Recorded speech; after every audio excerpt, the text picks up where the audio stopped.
I never imagined that my grandfather's funeral would mark the beginning of a war. One moment, tears were falling from the pain of loss. The next, the entire room was engulfed in suffocating silence. Not because of a farewell speech, but because of the announcement pulled from a cold gray envelope. The will had just been opened, and from that moment on, I knew nothing would ever be the same again.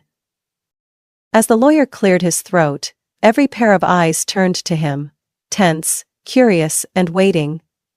But none of them were prepared for what he was about to say. Especially not my mother. All assets, including shares in Carter Holdings and the mansion in Green Hill, will be transferred to my only granddaughter, Olivia Carter. I froze. So did everyone else in the room. Every breath seemed to be cut off for what felt like an eternity. I couldn't move. I couldn't believe what I had just heard. Not because I hadn't hoped for it, but because I never thought my grandfather would actually do it. Leave the entire $120 million, 0 cents estate to me, instead of his own daughter, my mother. No one said a word until my mother abruptly stood up, her back straight like she'd been struck by lightning. She grabbed her husband's hand, her new husband, to be clear, and calmly, with a false serenity, said, through clenched teeth, "Well then, from now on, Douglas will run the company." I turned to her. "Excuse me? You're not ready for this responsibility, Olivia," my mother said as if it were an undeniable fact. "Douglas has 20 years of experience in business management. You just graduated. This isn't a game." I wanted to laugh, but my throat tightened. Douglas, the man my mother married 8 months ago. The man I never called stepfather because he never acted like one. The man who just a few months ago at dinner told me, "A 24-year-old girl isn't mature enough to lead a company, Olivia. You should learn to listen more." Now he stood there, dressed in an expensive suit, face cold as steel with a fake glued-on smile. The entire room, from aunts and uncles to a few board members present, seemed unfazed. As if everything had already been arranged. I felt like I had just walked into a play where I was the lead character, but no one wanted me to win. Douglas looked at me and smirked. "Olivia, you're a smart girl, but this is a billion-dollar company, not a high school project. You don't have the leadership background. Everyone knows this is beyond you." I clenched my fists. My palms were soaked in sweat, but I didn't take my eyes off him. The lawyer nodded and continued reading. "As per Mr. Carter's wishes, Olivia is not only the sole heir but also the 100% owner of Carter Holdings. All decisions regarding operations, management, and asset distribution belong solely to Ms. Olivia Carter, effective immediately." My mother slammed her hand on the table. "No way! This is a mistake. My father would never cut me out of the will." The lawyer didn't flinch. "Ms. Laura, this will was updated 6 weeks ago. Mr. Carter was fully conscious and lucid at the time of signing. There is a verified video recording and notarized signatures from 3 legal witnesses." I still hadn't recovered. My head was spinning, but the silence suddenly became fuel. I remembered last summer when I sat beside him in the hospital. He held my hand and whispered, "Olivia, I believe in you. Don't let anyone take away what I've built." I hadn't fully understood his words then. But now, I understood more than ever. "This house," my mother shouted, "at the very least, it belongs to me. I grew up here." I looked around. The paintings, the bookshelves, the leather chair where he used to read the newspaper. All of it was now mine. Not because I claimed it, but because he had chosen it. I didn't take it. I was entrusted with it. I stood up, facing my mother directly for the first time in my life. "You're right," I said slowly. "You grew up here. But you lost his trust." "That's not my fault," Douglas interjected, still trying to maintain his composure. "Miss Olivia, if you're wise, you'll understand that power must come with experience. Let the adults handle it." I pressed my lips together. I knew they wouldn't stop here. But I also knew I wouldn't back down. My grandfather saw something in me that my mother never did, and I wouldn't let anyone take that away. Not Douglas, not my mother, not anyone. The will reading ended in tense silence. No condolences, no sympathetic glances. I left the room with a heavy heart and trembling hands. But what I didn't expect was that the real storm had just begun. I had just stepped over the threshold of the Green Hill mansion where I had lived almost my entire life, when my mother's voice, sharp as a knife, rang out behind me. "Olivia, pack your things, you're no longer allowed to stay here." I froze. Then turned to face her. "I am the legal owner of this house." "That's a mistake," she said coldly. "Your grandfather was manipulated. Someone made him believe you could handle this. But you can't. And this house doesn't belong to you." I didn't respond. I just looked into her eyes and saw the years of resentment bursting forth. She had never truly loved me. I knew that. But I never thought she would go this far. Douglas stepped in, hands in his pockets, face full of control. "We've talked it over, Olivia. You should leave. Things will go smoother if you cooperate." I smirked. "Smoother for who? For you? So you can run the company my grandfather left to me?" "Don't be disrespectful," my mother hissed. "This isn't a game. If you don't leave, I'll have my attorney file for illegal occupancy." I laughed. A dry, bitter laugh. "Do you really think you can win when the will is legally binding?" She paused for a second, then, furious, she pointed upstairs. "Go pack. You have 2 hours." Douglas stepped closer. "Listen, Olivia, be realistic. You're playing a game you don't even know the rules to. Don't let your pride make you lose everything. Walk away quietly. We'll let you keep a small portion of the estate as startup support." I looked at him like he had just offered to buy my soul. "I don't need your pity. And I'm not backing down from what's rightfully mine." I walked upstairs, my heart pounding, but my mind unusually clear. I locked my door, sat on the edge of the bed, and finally let the tears fall. Not from fear, but from disappointment. My family, the people who were supposed to protect me, were the first to stab me in the back. An hour passed in silence before a loud knock shook the door. I didn't answer. "Olivia, open the door!" my mother shouted. "You're making this worse." Still, I stayed quiet. Every move now was a double-edged sword. I needed to think clearly. I opened my phone and called my grandfather's lawyer.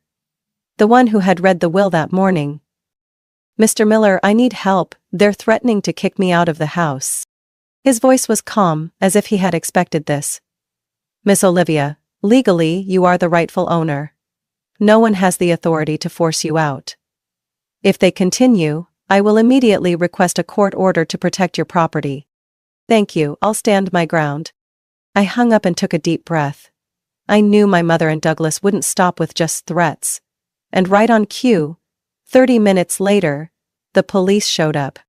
2 officers stood at the door, knocking a second time. I opened it, keeping my expression as calm as possible. "We received a call regarding a property dispute," one of them said. "Ms. Laura Carter claims you're here illegally." I handed them a copy of the ownership documents. "This house now legally belongs to me. This is the notarized, legally binding will." They examined the papers carefully, exchanged a glance, and then turned to my mother, who stood behind them. "Ma'am, according to this documentation, the property was legally transferred to Ms. Olivia. We have no authority to interfere with her right to remain here." My mother looked like she'd been slapped. She was speechless. Douglas turned away, his face darkening. I gently closed the door, my chest burning. I couldn't believe they had actually called the police to throw me out of my own home. There was no more doubt. They would stop at nothing to take everything from me.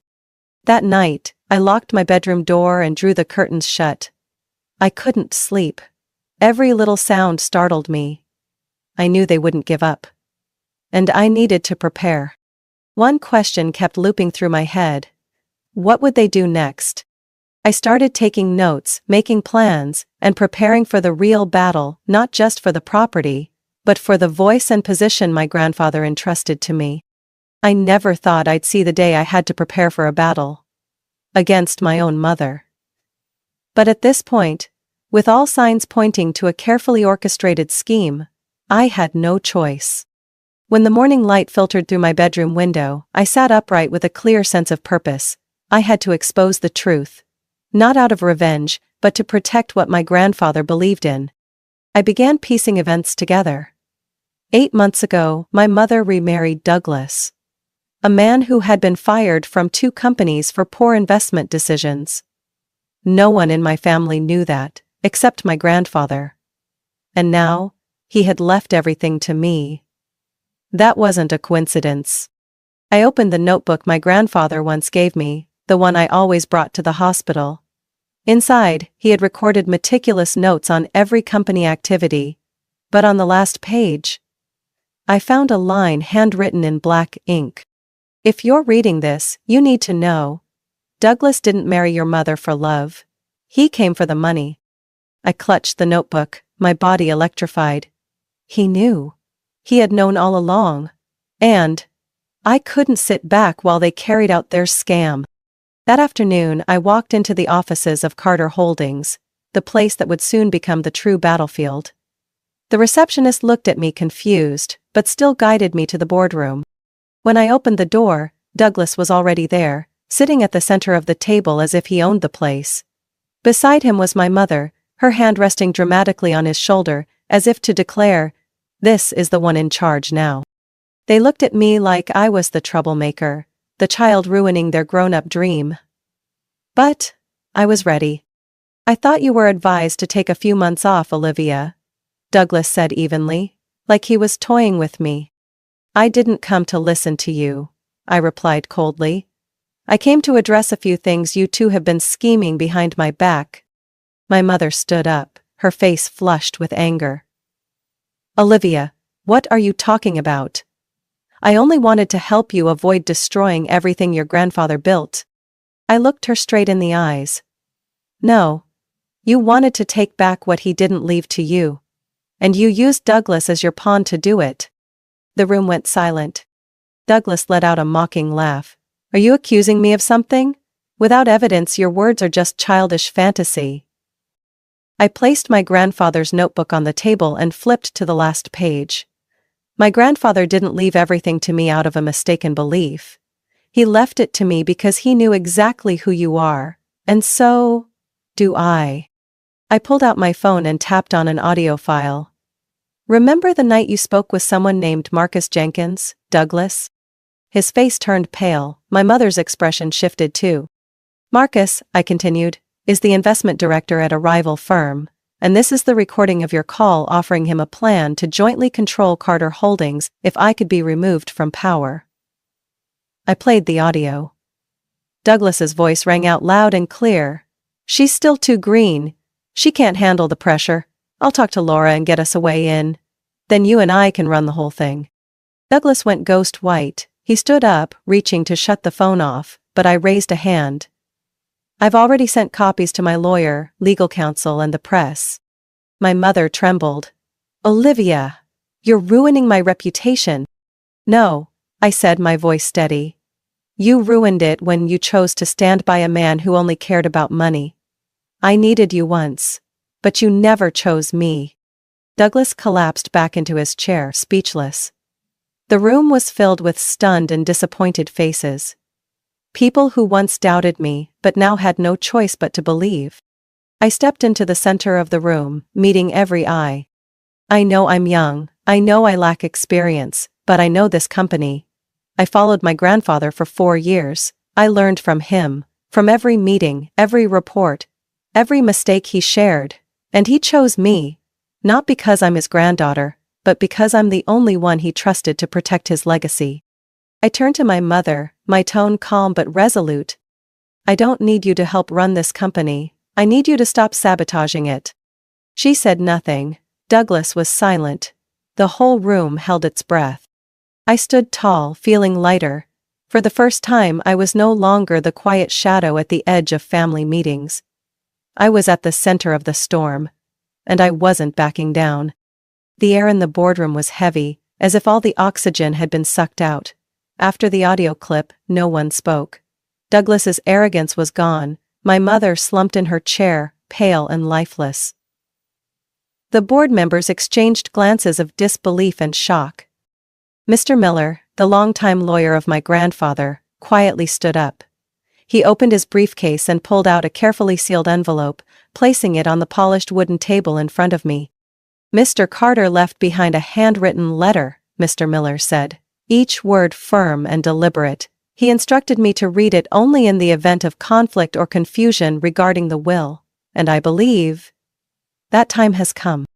I gave a small nod, my hands clenched in my lap, overwhelmed with mixed emotions, grief, anger, and a nameless anxiety. I had prepared for everything, except this final message, from the only person who never turned his back on me. Mr. Miller opened the envelope and pulled out a sheet of paper written in a familiar script. My grandfather's handwriting. He adjusted his glasses, scanned the room, then began to read. "Olivia, if you're hearing these words, it means I'm no longer here. And perhaps your mother is so angry right now she's about to slam the table again. Don't be afraid. I've seen it happen hundreds of times." A few people chuckled awkwardly, but most remained silent. "I'm not writing this to justify myself, but to clarify. Your mother, Laura, is my biological daughter. I once loved her more than anyone, but love cannot blind us to what we see and hear. For 30 years I hoped, forgave, and waited for her to grow mature enough to carry the weight of the family legacy. But what I received was selfishness, reckless spending, and a life driven by entitlement." My mother sat frozen, eyes wide open, but no one in the room stopped Mr. Miller from reading. "I cannot allow the work of my lifetime to fall into the hands of someone who views wealth as a tool to prove herself. I gave her chances. From the smallest managerial position to board representation, and each time she failed. Not due to a lack of ability, but because of a lack of responsibility." Mr. Miller paused briefly, glancing toward my mother. She was trembling slightly. Douglas had his head bowed, as if hiding from the stares around the room. "As for you, Olivia, you never asked for anything. You never demanded that I give you a single thing. But it was that humility that caught my attention. I saw you in the office every summer break, quietly taking notes, asking questions, reading financial reports while your friends went to the beach. I pretended not to notice, but in truth, I saw everything." My throat tightened. I remembered those afternoons sitting with him in his office, when he told me, "Write down anything you find odd." I actually did it, never thinking he cared, but he had seen. And he remembered. "You're not perfect, Olivia, but you have something this family has lacked for years. Dedication. You understand that a company is not just a place to make money, but a place to uphold values, honor, and responsibility. You don't need to fight to prove yourself. I watched you grow, and I know you deserve this more than anyone." The attorney paused, taking a deep breath before moving on to the final part. "Laura, if you're hearing this, understand that I'm not doing this out of hatred. I simply can't remain blind any longer. You've had every opportunity to make things right. But each time, you chose the easier path, and worse, dragged along men like Douglas to profit with you. I left you nothing, not because I forgot you, but because I can't entrust a legacy to someone who never valued it." No one spoke. Even those who had once sided with my mother on the board remained silent. They had heard enough, and it was too real. Mr. Miller folded the letter carefully, returned it to the envelope, and placed it back into his leather briefcase. I looked at my mother, the woman who used to hug me when I scraped my knees at age 10, who once braided my hair for the holidays, now sitting there in silence, hurt not by grief over her father's death, but by the loss of power. "I didn't think he could write something like that about his own daughter," my mother whispered, voice cracking. "He didn't understand me." I looked at her, and for the first time, I didn't feel like a child trying to win her approval. I replied slowly, "Maybe he understood you better than you understand yourself." Douglas tried to get up and leave, but Mr. Miller stopped him with one sentence. "Douglas, If you're thinking about contesting the will, I suggest you review the list of legal documents Mr. Carter left behind, including the video confirming his final intentions. Douglas froze. Every escape route had already been closed off. I left the boardroom without another word. Each step echoed down the long hallway of the company, affirming one truth. I was no longer the shadowy heir. I was the chosen one. And I would not allow my grandfather's legacy to be destroyed again. I thought everything would settle after my grandfather's letter. I naively believed that once the truth came out, they would give up, accept defeat. But I was wrong. Very, very wrong. 3 days after the board meeting, the media exploded. The front page of the New York Business Times showed a picture of me, with a confrontational headline. 25-year-old granddaughter takes over Carter Empire, bold move or disaster in the making. I froze when I saw it in the company lobby. But that was only the beginning. Evening news, online articles, investment forums, everywhere was flooded with pieces questioning my abilities. People who had never met me in their lives suddenly became experts, analyzing decisions I hadn't even made yet, predicting the collapse of the empire I had taken over less than a week ago. Lacks experience, lacks vision, riding on family ties. What can Olivia Carter do other than ruin her grandfather's legacy? Insider sources report. Major shareholders losing confidence in new leadership. A 25-year-old CEO with no prior management experience. Is this Carter Holdings' biggest misstep yet? I knew exactly who was behind it all. Douglas and my mother. Unable to win through legal means, they pivoted to the weakest link: public image and trust. They didn't need to prove I was wrong, they only needed to plant doubt, and let the crowd do the rest. I called the legal department, but every article cited anonymous sources or close insiders. There was no basis for a lawsuit. I tried to stay calm, but my phone wouldn't stop ringing. Shareholders called, reporters called, employees called. People who had congratulated me days ago now returned with worried, skeptical looks. By the end of the day, I received an email from the board secretary. The subject line made my blood run cold. Request to convene special meeting for CEO position review vote. I stared at the screen, my hand clenched so tight my knuckles turned white. This was a coup, a calculated counterstrike. I printed the letter, walked straight into the empty boardroom and locked the door.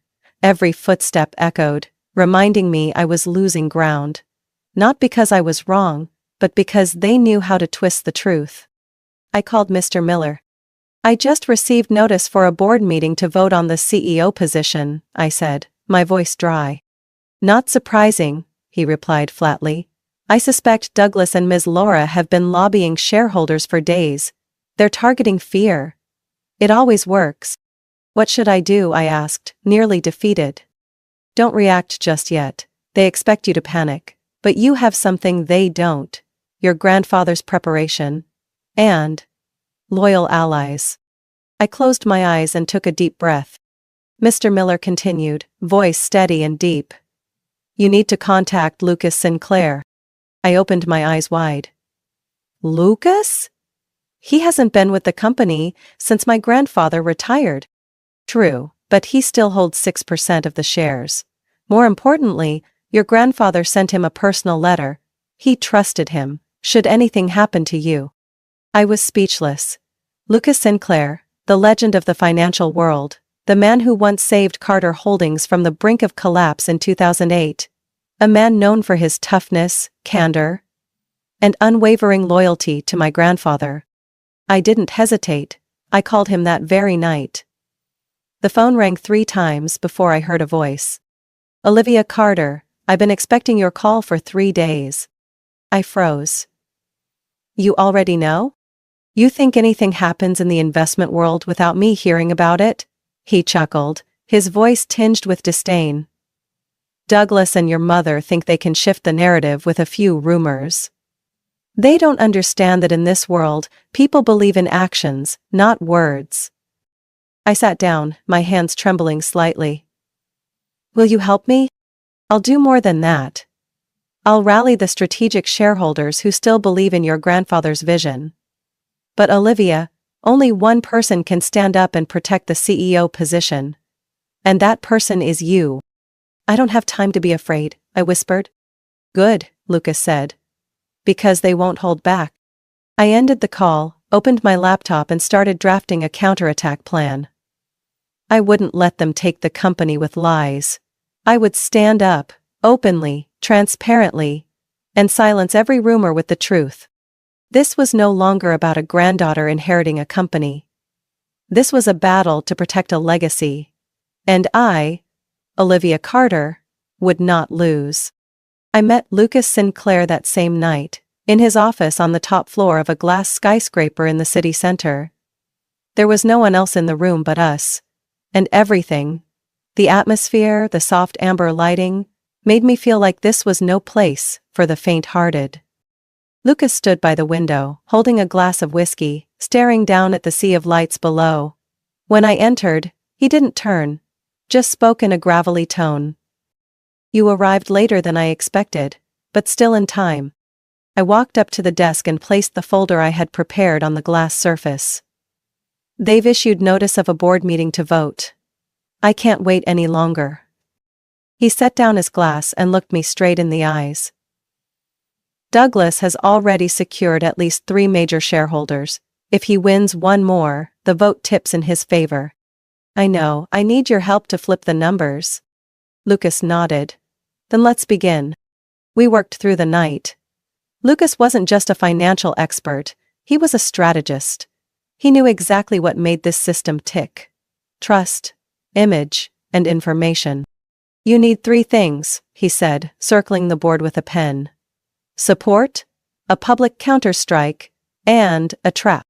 We started with the first step, regaining investor trust. Lucas made calls in the middle of the night to 3 key neutral shareholders. People who had supported my grandfather for over 2 decades. They were hesitant, concerned, but Lucas had a way of making people listen. He promised they'd see the full picture before the vote took place. Tomorrow you'll sit down with them, share your vision.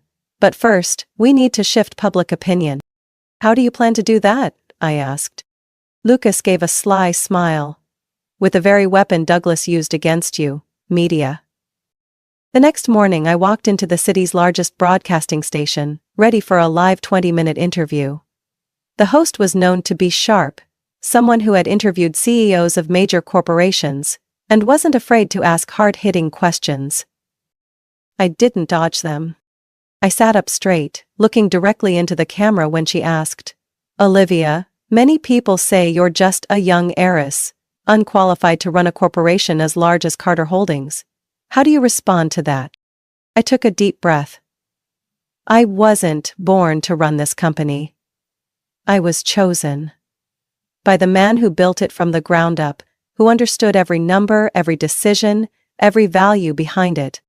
I understand that youth invites doubt, but I'm not here to prove I'm better than anyone. I'm here to say this clearly. I'm not trying to take anything. I'm protecting my grandfather's legacy and the company that thousands of employees count on. I laid out a clear 3-year growth plan, discussed the tech strategy my grandfather had left behind, and introduced the advisory team he personally selected. No flair, no boasting. Just the truth. The reaction on social media was unexpected. The clip went viral within hours. Supportive comments flooded in. Small shareholders sent encouraging emails. Some investors called the office asking for the development plan I had mentioned. Lucas sipped his tea and nodded. Good. You've started to earn back trust. Now comes step 2. Lucas and I met with the 3 key shareholders in a private conference room at a hotel. They entered cautiously, but after an hour, when I presented the evidence Lucas had uncovered, including leaked emails from Douglas promising a potential partner that he'd sell company assets for quick returns, they were no longer skeptical. Douglas isn't acting in the company's interest, he's acting for his own wallet, I said bluntly. And if the board hands him control, the entire firm will become a short-term profit machine. Lucas concluded, We're not asking you to back Olivia because of her bloodline. but because of strategy and long-term protection of your own investments. There was a long pause, then, one by one, they nodded. I knew the storm wasn't over, but I was no longer alone. That night, I returned home, the home my grandfather left to me. And for the first time in weeks, I turned on the living room light without fearing who might be watching. I stood in front of his portrait and quietly said, "I haven't won yet. But I'm ready for tomorrow." Because tomorrow, I would walk into the boardroom, where the vote on my fate as CEO would be held. And I would not let Douglas or my mother take what my grandfather entrusted to me. That morning, the sky was overcast. Thick gray clouds stretched across the city, as if signaling a storm was coming. Not outside, but inside Carter Holdings headquarters. I entered the grand lobby with a steady gaze, no more pitying or skeptical looks. Every employee was silent, but the way they nodded slightly as I passed said it all. They were watching. They were waiting. And I knew. Today wasn't just a board meeting. It was a battle. The boardroom was packed. All 12 seats around the large table were occupied. Lucas sat on my left. Across from me were Douglas and my mother, both trying to look confident, but their tense faces betrayed their unease. The interim chairman of the board, Mr. Grayson Holloway, a seasoned executive who had worked with my grandfather for over 20 years, tapped his wooden gavel lightly on the table. "Let's begin," he said sternly. "The purpose of today's meeting is to vote on the proposed change in the CEO position. Those bringing forth the proposal, Douglas Grant and Miss Laura Carter, will speak first." Douglas stood, adjusted his tie, and smiled, as though he were about to accept a medal of honor. "Ladies and gentlemen," he began, "we are all aware that the company's current situation is fragile. In the short time recently, stock prices have fluctuated erratically, media coverage has caused confusion, and there are signs of internal division. All of it stems from a lack of experience in the current leadership." He turned toward me with a faint smile. "Olivia is a talented young woman. But this is not a playground. Carter Holdings needs someone seasoned to lead. I'm not here to take over. I'm here to save." I didn't move. Then my mother spoke. Only one sentence. "We just want what's best for the company." Grayson nodded and turned to me. "Olivia, do you have anything to present before the vote?" I stood up, opened my leather case, and pulled out a neatly bound report. I handed a copy to each board member. They began flipping through it. "I agree," I began, my voice steady. "Carter Holdings needs a leader who thinks about the future, and for that reason, I cannot allow Douglas Grant, the man sitting here, to continue sabotaging this company from within." The room froze. Douglas flinched slightly, trying to stay composed. "What nonsense are you spouting?" "I have proof," I replied, walking to the projector. On the screen, I opened a set of legally verified emails. Douglas contacted a foreign partner, Mr. Martin Kessler, offering to sell Carter Holdings' strategic expansion plans into the Asian market. I pointed to a section of the email and read aloud. "If things go smoothly and I take control, we can begin transferring data and resources as discussed. Olivia won't be able to hold out for long." A board member spoke up. "He was planning to sell the company?" "Worse," Lucas said, his voice sharp. "He was planning to manipulate the company's value to spark panic among investors, then buy up shares at a discount." Douglas jumped to his feet. "You don't have the right to slander me like this." I looked at him, my gaze ice cold. "We don't need to slander. You did that to yourself." I returned to the table and placed an additional investigative report in front of Mr. Holloway. "We've verified that all negative media articles originated from an IP address linked to Douglas's personal email account." The board murmured. A few members looked at Douglas with visible disgust. Mr. Holloway tapped the gavel once more. "Order. I believe no more words are necessary." Douglas tried to shout. "She made all this up. This is a setup. She's just a kid." "I am a kid," I said slowly. "But at least I didn't betray the company I serve." Mr. Holloway stood, his eyes sharp. "Douglas Grant, You have severely violated ethical standards and confidentiality agreements. I call for an immediate vote. One by one the hands went up. Not a single vote against. Not one abstention. Grayson turned to me. By decision of the board, Ms. Olivia Carter will continue to serve as Chief Executive Officer of Carter Holdings. Douglas Grant is hereby suspended from all positions and barred from company premises, effective immediately. I exhaled, not from joy, but from the relief that the truth had finally prevailed. Security was called. Douglas resisted, shouted, but no one looked at him anymore. My mother said nothing, her eyes no longer filled with rage but with disappointment and bitterness. As they left, Lucas gently tapped my shoulder. You did it. I nodded, clenching my fist. 1 year passed. Today, I stood before hundreds in the main auditorium of Carter Holdings, the very place that had once been a battlefield, the place where I nearly lost everything, but also where I learned to stand tall, to lead. Spotlights shone on the stage, and around me were members of the press, investors, strategic partners, and employees from every department. Below the stage hung a large portrait of my grandfather, the man who believed in me before I believed in myself. I took a deep breath and stepped up to the podium. Exactly 1 year ago I stepped into the role of CEO of Carter Holdings, met with criticism, doubt, and even mockery. They said I was too young. They said I lacked courage. They called me the lucky granddaughter who inherited everything. But they forgot one thing. Resilience has no age. The room was silent. I continued, my voice clear. I didn't come here with decades of experience. I didn't come with a sparkling resume. I came with preparation, with passion, and above all, with the responsibility to protect a legacy. And I swore that even if I had to walk alone, I would not let anyone destroy what my grandfather spent a lifetime building. I paused, then looked toward the front row, where Lucas Sinclair sat with his hands folded, nodding gently. This past year wasn't easy. We had to cut budgets, restructure our executive team, endure media pressure, and face skepticism from even those closest to us. But I never stepped back. And I wasn't alone.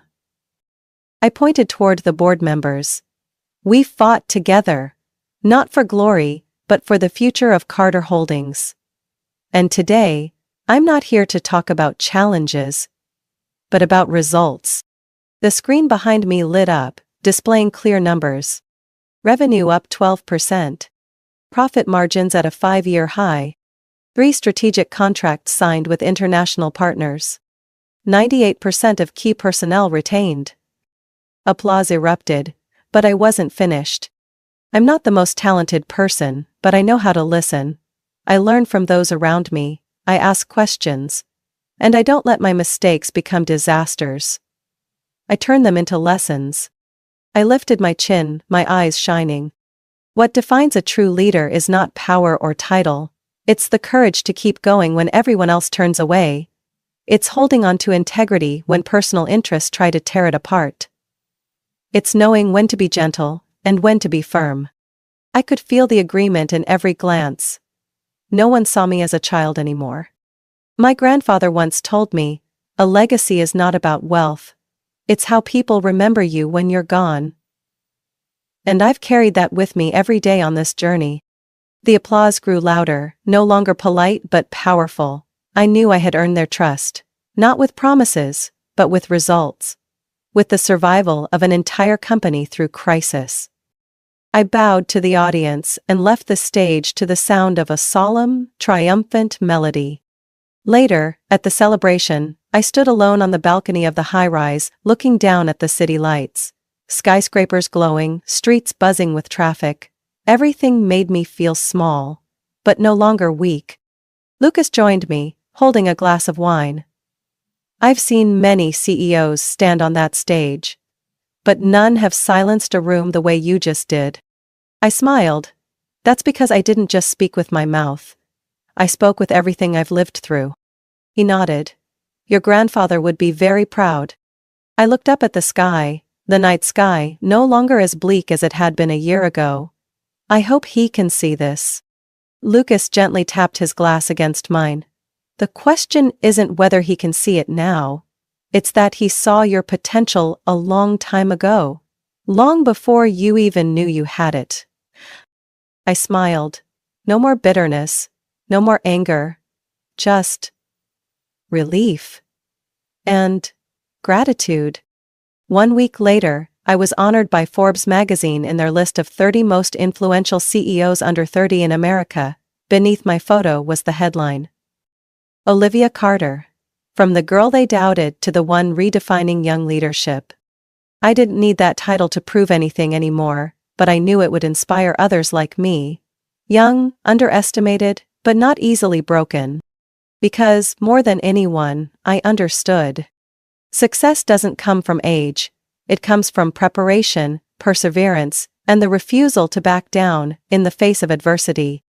Olivia's story is a powerful testament that success is not about age or status. It is about preparation, unwavering resolve, and the ability to stand tall in the midst of challenges. In a world often swayed by power and prejudice, she proved that integrity and genuine effort can outshine any scheme. This was not just a battle to reclaim a legacy, it was a journey of self-worth and self-definition. One that any of us can learn from and follow with confidence. What do you think about Olivia's journey and the choices she made? Share your thoughts in the comments below. And don't forget to follow the channel for more inspiring stories about life, family, and the lessons that shape who we are.